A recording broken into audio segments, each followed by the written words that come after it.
So the trellis is built and the tomato plants are climbing. Now it's time to focus on some irrigation. We're gonna hook the hose up to this fertilizer injection pump.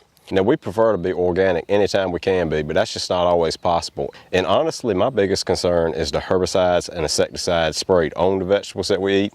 My grandparents are both in their mid-90s and they've used 10-10-10 in their gardens for decades and they haven't had any issues.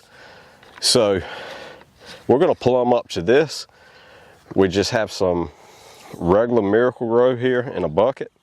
And for the water coming in from my spigot, I used some of them cheap water hoses that I had laying around. I just cut it to the length that I need, and I had to put a female adapter on the opposite end. So this hose actually has 2 female adapters, one on each end, and that plumbs up to the injection pump. And you just prime it up by holding the top down until it's coming out the top good. You can actually watch it come up the hose.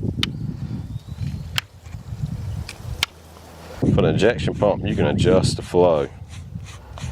I'm gonna turn ours up to what I believe is wide open. And the nozzles, you can see how you can adjust the flow of them. I'm gonna set mine to where it's basically just a drip. I barely want each nozzle long. I don't want them shooting out all over the place. I just want a very slow drip right down at the roots. And you can adjust each one of these to where it's a very even flow. That's what I like about this design. You can't get this type of even flow with a soaker hose. And the good thing about this setup is you can add extra nozzles anytime you want. You can roll it up in the wintertime because it's very flexible. Next year, if your spacing isn't exactly the same, you can always shut a few of these nozzles off.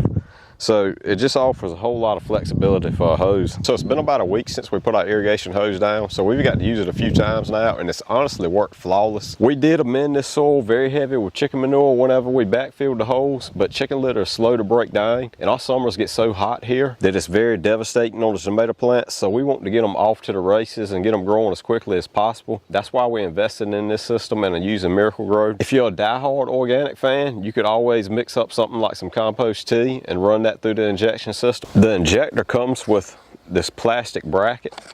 We mounted it to the post just with 2 roofing screws. The water running through the pump is what powers the pump.